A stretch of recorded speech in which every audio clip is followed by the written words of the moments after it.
جو ہے میں جب حوالات میں بند تھا تو وہاں پہ مجھے پتا چلا کہ وہ کوئی میرے خیال میں 20 فٹ بائی 10-12 فٹ کی ایک حوالات تھی، جس میں کوئی تقریباً 16-17 کے قریب بندے بمشکل ٹانگیں سیدھی کر کے لیٹے ہوئے تھے. کچھ لوگ بیٹھے ہوئے تھے، لیٹنے کی بھی جگہ نہیں تھی، اور میں بھی بمشکل وہاں پہ بیٹھ گیا. اور مجھے ان سب نے بتایا کہ ان کو احتجاج کی وجہ سے گرفتار کیا گیا ہے، اور ان کو بڑے ڈرامائی انداز سے گرفتار کیا گیا. ان کو کوئی ڈی چوک سے گرفتار نہیں کیا گیا، پورے اسلام آباد کے شہر میں خصوصی آپریشن شروع کیا گیا.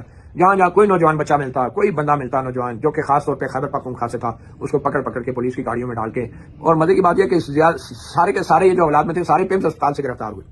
اور مجھے بتایا گیا ایک ایسی نے کہ پیمز اسپتال میں ان پولیس والوں نے ایک پرائیویٹ گاڑی رکھی ہوئی تھی جس پہ پی ٹی آئی کے جھنڈے لگا دیے تھے، اور پیمز اسپتال کے ایک خاص ایریا میں اس گاڑی کو کھڑا کر دیتے تھے اور پی ٹی آئی کے جھنڈے لگا دیتے تھے. جو ایمرجنسی میں لواحقین آتے تھے جو پی ٹی آئی کے جھنڈوں کو دیکھتے تھے وہ اس گاڑی کے جب قریب آتے تھے تو ان کو گھسیٹ کے ڈالوں میں ڈالتے تھے، ان کو تھانے لے جاتے تھے. اور پھر جو مزید جو لوگ نئے آ رہے تھے اپنے مریضوں کے ساتھ زخمیوں کے ساتھ، وہ بھی جو بھی اس پی ٹی آئی کے جھنڈے دیکھ کے اس گاڑی کے قریب جاتا تھا اس کو اٹھا کے گاڑی پولیس میں ڈال کے تھانے میں لے آتے. جا کے اس طرح حوالات انہوں نے بھر دی. اور پورے اسلام آباد شہر کے حوالات میں یہی حال تھا، لوگوں کو پکڑ رہے ہیں، مرضی سے چھوڑ رہے ہیں، ان کا سامان چوری کر رہے ہیں، پیسے نکال رہے ہیں. یہ سارے قصے سنائے گئے، ہمیں بتایا گیا مجھے حوالات کے اندر. اور کچھ لوگوں کے جو کوئی ایم پی اے تھا اس کو بھی پکڑ لیا تھا، اس کے جو ساتھ تھے اس کو رکھ لیا حوالات میں، ایم پی اے کو ویسے ہی غائب ہو گیا، چھوڑ دیا. کوئی میئر تھا مانسیرا سے، اس کو ویسے ہی چھوڑ دیا، اس کے ساتھ جو تھے بیچاروں کو رکھ لیا. پتہ نہیں کن شرائط پہ چھوڑتے ہیں، کیوں چھوڑتے ہیں، کیسے چھوڑتے ہیں، وہ آپ سب کو پتا ہے. مگر ایک چاندی بنی ہوئی ہے پولیس کی اس احتجاج کے بعد سے. ان کو یہ انسینٹیو تھا کہ جس کو پکڑو بڑی تعداد میں لوگوں کو پکڑا جائے، خاص طور پہ جو خیبر پختونخوا سے ہیں جن کے پاس کوئی ڈرائی فروٹ کی بڑی تعداد مل جاتی ہے یا نمک بیگ میں پڑا ہوا مل جاتا ہے، یا جن کے جھنڈے لگائے ہوئے پی ٹی آئی کے، یا جن کی گاڑی پہ کچھ لکھا ہوا ہے پشاور یا خیبر پختونخوا یا ہزارہ کا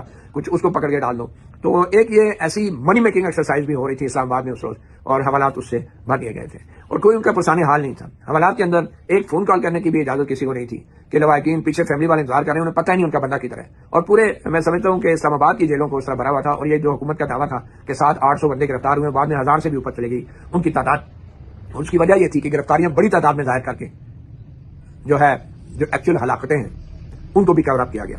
بظاہر یہ واضح لگ رہا تھا. اور یہ کیسے، یہ میں آپ کو بتاؤں گا، کیونکہ جب لوگ واپس گھر نہیں پہنچے تو لوگوں کو یہ خوف پیدا ہوا کہ ہلاکتیں ہو گئی ہیں.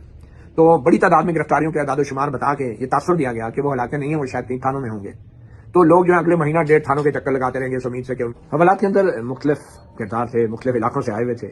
مگر جس سیاسی جماعت کے لیے وہ دور دراز علاقوں سے آئے تھے، اور یقیناً اس میں تھے بھی لوگ بڑی تعداد میں جو کہ احتجاج کے لیے آئے ہوئے تھے، وہ بڑے ہی پرعزم تھے، بڑے ہی ڈٹرمنٹ تھے.